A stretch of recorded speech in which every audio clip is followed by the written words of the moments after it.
We're all doing the best we can with what we have in any given moment. Take a few moments to think it over, especially with regard to yourself. At first, it seems a little lacking in personal responsibility or the desire to do or be better. After all, hindsight often allows us to see our actions and decisions with painful clarity. We kick ourselves because we should have, and often do, know better. But no matter how we feel in hindsight, it could have been no other way. Whatever decision we make about anything is a direct product of everything that preceded it.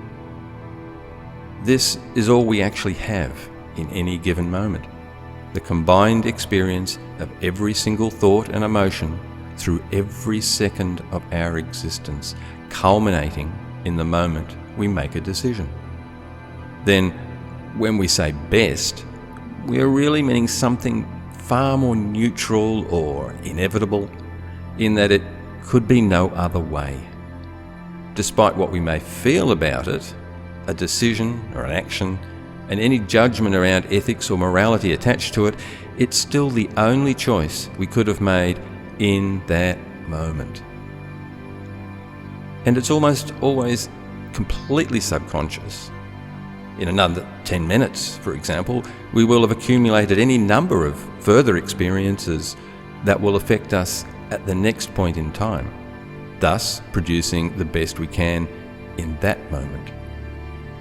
This does raise the ugly spectre of free will, and that's a whole other story for another day.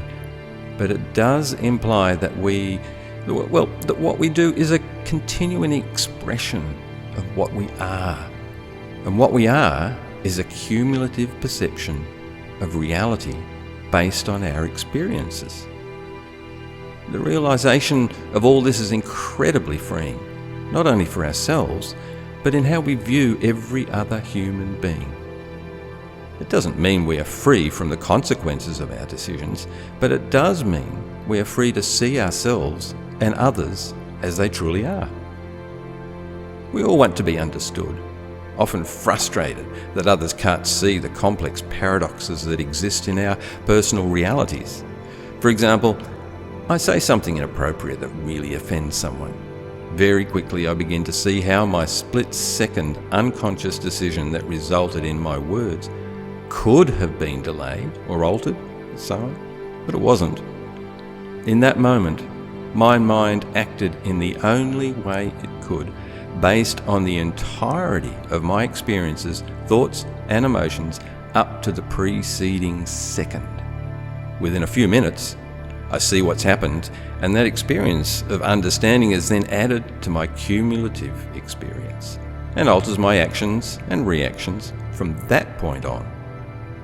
This is literally and precisely the best I can do with what I have in any given moment.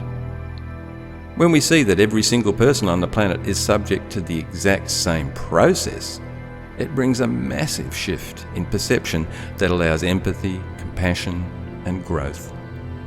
As I said though, we still have the consequences to deal with, but even then, the way we deal with them is subject to the same principle, and that brings a level of grace, for want of a better term, to our relationships and interactions.